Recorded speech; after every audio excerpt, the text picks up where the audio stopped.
Step one, wake up early, gonna rise with the sun. Step two, get some good, some food in you. Step three, think real hard about what you wanna be. Step four, fuck everybody, just do your thing.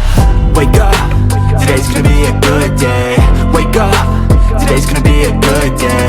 Wake up, today's gonna be a good day. Wake up, today's gonna be a good. ইংরেজদের একটা ভুল উচ্চারণ থেকে শুরু। জায়গাটা এখন উত্তরবঙ্গের পর্যটন শিল্পের মেরুদণ্ড হয়ে উঠেছে। বাঙালির পাহাড়ে ঘুরতে যাওয়ার এখন ফার্স্ট চয়েস দার্জিলিং। তবে দার্জিলিং ভ্রমণের কথা আসলে কার্শিয়াংকে ইগনোর করা অসম্ভব। আর প্রাকৃতিক বৈচিত্র্য, দার্জিলিং যদি পাহাড়ের রানী হয় তাহলে নিঃসন্দেহে কার্শিয়াং পাহাড়ের রাজকন্যা। তবুও মানুষ ঘুরতে এলে কার্শিয়াংকে বুড়ি ছোঁয়ার মতো ছুঁয়ে চলে যায়। অথচ নীলাভ সবুজ পাহাড়ের সারি, পাহাড়ের ঢালে বিছিয়ে দেওয়া কার্পেটের মতো চায়ের বাগান, আর মেঘের আড়াল থেকে উঁকি মারা কাঞ্চনজঙ্ঘার শ্বাসরোধকারী সৌন্দর্য আপনাকে বাকরুদ্ধ করে দেবে। কার্শিয়াং মানেই পাহাড়ের একদিক থেকে ধুয়ো ছড়াতে ছড়াতে এগিয়ে যাওয়া টয় ট্রেন, উল্টো দিকে খাদের ধারে সারিবদ্ধভাবে ফুটে থাকা অর্কিড প্রপার হলিডে ফিল দেয় আমাদের। কিন্তু আজ থেকে 150 বছর আগে এর কিছুই ছিল না। চারিদিকে শুধুই বন জঙ্গল। ব্রিটিশদের হাত ধরে জায়গাটার বিবর্তন হয়েছে। আজকের ভিডিওয়ে সেই কাহিনী বলবো আপনাদের। সঙ্গে থাকবে কার্শিয়াংয়ের সেরা ট্যুরিস্ট ডেস্টিনেশনগুলো। তো চলুন কার্শিয়াংয়ের সৌন্দর্যের ইতিহাসটা একটু ঘেঁটে দেখা যাক। তখন সিকিমে ছগিয়ালদের রাজত্ব চলছে। প্রথমে সিকিম, তারপর রাজায় রাজায় যুদ্ধে নেপালের দখলে চলে যাওয়া, তারপর আবার সিকিমের ছিনিয়ে নেওয়া। অবশেষে 1835 সালে অঞ্চলটা ইংরেজদের হাতে তুলে দেয় সিকিমের রাজা। আসলে শৈল শহর দার্জিলিং যে তখন ইস্ট ইন্ডিয়া কোম্পানির সাহেবদের মনে ধরেছে। তারা এটাকেই তাদের অবসর যাপনের জন্য সুন্দর করে সাজিয়ে শহরে রূপ দিতে শুরু করলো। আর তখনই ইংরেজদের মাথায় এলো দার্জিলিংয়ে যাওয়ার পথে মাঝে একটা আস্তানা গড়ে তোলা দরকার। তাই 4783 ফুট উঁচুতে থাকা খারসংকে দেখে মনে ধরেছিল সাহেবদের। কারণ এখান থেকে সামনে যে ছিল পাইন, ওক, দেবদারু, বার্জ, শাল, গামারি গাছের জঙ্গল, নিচের সমতলে দুর্দান্ত ভিউ, পিছনে হিমালয়, সঙ্গে সাদা অর্কিড ফুল ফুটে রয়েছে জঙ্গলের আনাচে কানাচে।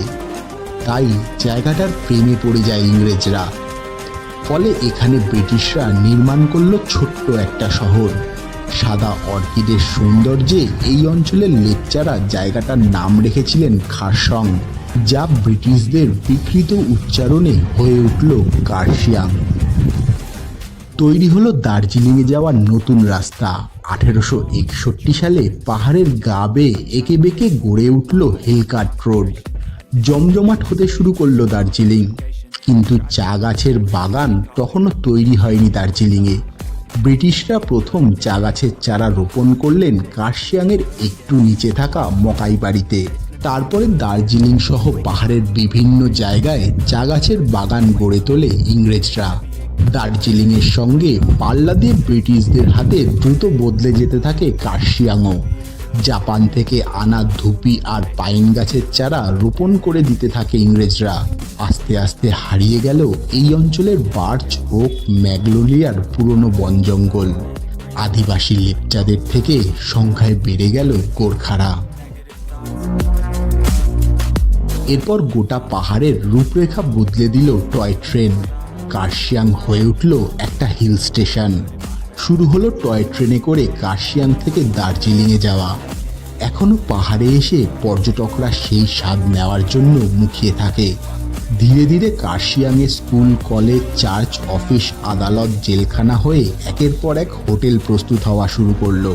হিলকার্ট রোড ছাড়াও পাংখাবাড়ি আর রোহিণী হয়ে আরও দুটো বাইপাসের রাস্তা তৈরি হলো।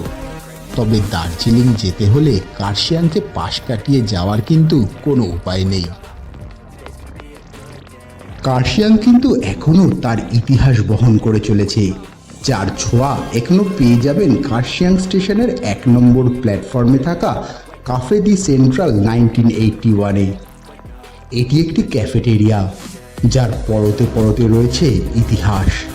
আসলে ব্রিটিশ আমলে কার্শিয়াংয়ের এই জায়গাতেই ছিল একটা ফুড কোর্ট। সংস্কারের পর সেটাকে নতুন করে চালানো হয়েছে, তবে তার রূপায়ণে সযত্নে ধরা আছে ব্রিটিশ আমলের সব স্মৃতি। আচ্ছা, পাহাড়ে গেলে কার্শিয়াংয়েই প্রথম আবহাওয়ার পরিবর্তনটা কিন্তু বোঝা যায়, যা আমেজটাকেই পাল্টে দেয় সকলের। সাদা অর্কিডের দেশ কার্শিয়াংয়ে রয়েছে বেশ কিছু সাইট সিন করার মতো জায়গা। নেতাজি সুভাষচন্দ্র বসু জাদুঘর নেতাজির বড় ভাইয়ের বাসভবনে অবস্থিত। নেতাজি সুভাষচন্দ্র বসুর জাদুঘরটি একসময় নেতাজি সুভাষচন্দ্র বসুর অস্থায়ী বাসভবন ছিল। জাদুঘরটিতে গৃহবন্দী অবস্থায় থাকাকালীন নেতাজির সম্পর্কিত নানান নথি, প্রবন্ধ এবং বেশ কয়েকটি ছবি প্রদর্শন করা রয়েছে।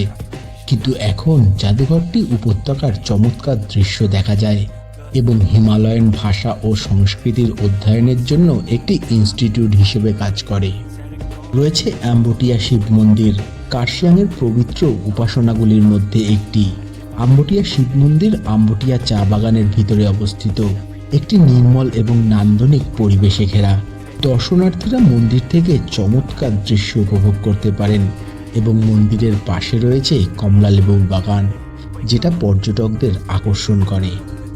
দার্জিলিংয়ের মতো কার্শিয়াংয়েও চা বাগান পর্যটকদের বেশ আকর্ষণ করে। পর্যটকরা কার্শিয়াংয়ের সবচেয়ে বড় দুটি চা বাগান যেতে পারেন, আম্বটিয়া এবং মোকাইবাড়ি, যেগুলি কার্শিয়াংয়ের দর্শনীয় স্থানগুলির মধ্যে সুপরিচিত রয়েছে। এখানে টি স্টেটগুলিতে একটি গাইড ট্যুরও করা যায়। ইগলের ক্র্যাগ ভিউ পয়েন্ট, সূর্যোদয় বা সূর্যাস্ত খুব ভালোভাবে দেখার জন্য এই ভিউ পয়েন্টে কার্শিয়াংকে আরও সমৃদ্ধ করেছে। কার্শিয়াংয়ের এই ভিউ পয়েন্ট থেকেই সুদৃশ্য হয় কাঞ্চনজঙ্ঘা। সঙ্গে এই ভিউ পয়েন্ট থেকেই সমতলে থাকা শিলিগুড়ি দুর্দান্তভাবে দেখা যায়। ইংরেজ আমলেই এখানে গড়ে উঠেছে বেশ কয়েকটা গির্জা।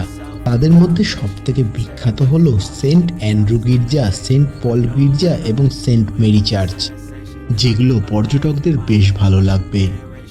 আর তো রয়েছে জনপ্রিয় ডাউহিল, পৌরাণিক ভুতুড়ে ইতিহাসের জন্য যেটা খুবই বিখ্যাত। কার্শিয়াং থেকে 5 কিলোমিটার দূরেই রয়েছে এই ডাউহিল গ্রাম, আর সেখানেই ভুতুড়ে নানা ইতিহাস লুকিয়ে রয়েছে।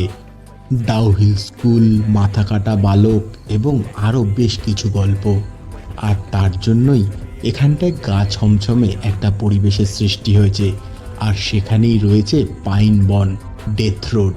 আর সেই পাইন বন যতটা সুন্দর ততটাই কিন্তু আতঙ্ক সৃষ্টি করে পর্যটকদের মনে।